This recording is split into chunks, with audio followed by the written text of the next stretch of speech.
Whizbang is a dictionary word that means conspicuous for speed, excellence, or startling effect. In this video, I'm going to introduce you to the Whizbang Splinter Surgery Removal Kit that I've recently put together. If you're a carpenter or a woodworker or a homesteader and you frequently get splinters, you're going to love this. And you're going to be inspired to make your own Whizbang Splinter Surgery Removal Kit. And you should make one. And to help you do that, I've got show notes and links in the description below. Now, prepare to be amazed. The kit is in this box. That in itself is not amazing, but there is a reason for that. The box is roughly the size of a book. I wanted this kit to be someplace where I could find it very quickly. I have a bookcase just off the kitchen. This will slide right into the bookcase. Got the red cross against a white background, makes it very easy to find. A place for everything, everything in its place applies here. Now let's look in the kit. This is where it starts to get amazing. You will immediately notice that there is extreme organization here. Before I get to the contents of the kit, I want to draw your attention to this black foam. It's called Kaizen Foam.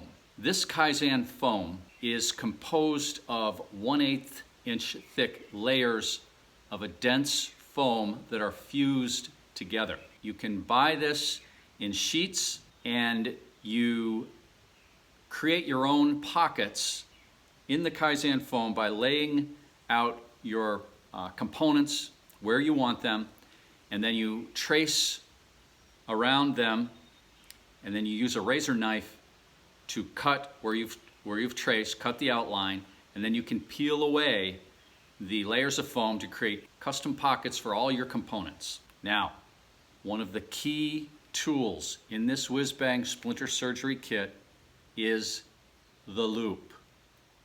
Right there, a magnifying glass that you can squeeze your eye over and hold while you're looking for that splinter, while you're doing the surgery. You want a 5X loop, Bausch & Lomb 5X loop. Cost you less than $10. It'll last you a lifetime. Got a pocket for it right there. Place for everything, everything in its place. This is an awesome tool for splinter removal surgery.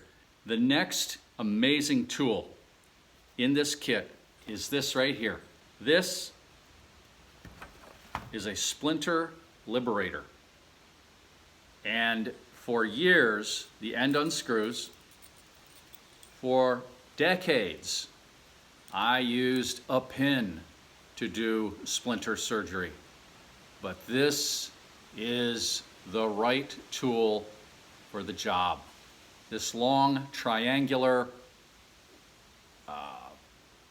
probe, I don't know if that's what you would call it or not. This thing is the right tool for the job. I cannot recommend this enough. It is an awesome tool. Screws right in there. You keep it in your kit. That's the heart and soul of this kit, that Splinter Liberator. You gotta have one if you're serious about splinter surgery. We've got the Neosporin here, of course. And then right here we've got the Aprid. This is a type of drawing salve that I happen to like. It's a little bit, goes a long ways. If you're not familiar with drawing salves, I've got a link below to a blog article I wrote on them.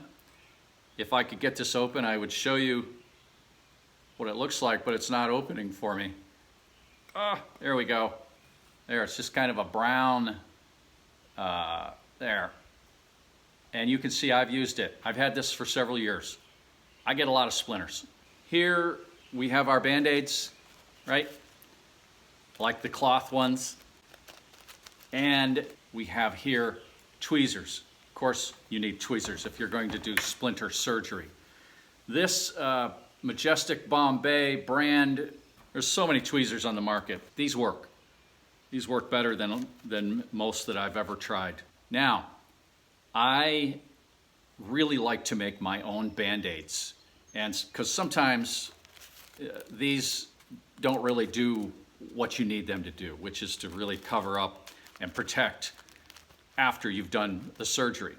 And it's more fun to make your own. So I have gauze here, and I have the tape here. Notice the nice pocket for that tape right in there. And I have the surgical scissors right there. So you can make your own bandages for after surgery. There you go. That's my Whizbang splinter removal kit.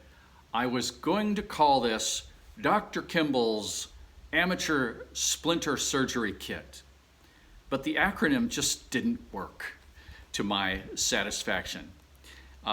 So it's the Whizbang Splinter Removal Kit. And I hope you're inspired. I hope you'll make one. Doesn't have to be like this, obviously, but the concept of having a place for everything and having the right tools for the job is key here. If you like this video, folks, please give it a thumbs up down below.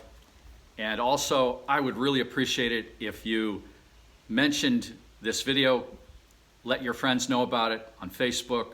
And if you're a member of any woodworking or carpentry or homesteading groups, let your friends there know about it too. I'd really appreciate that. Thank you very much.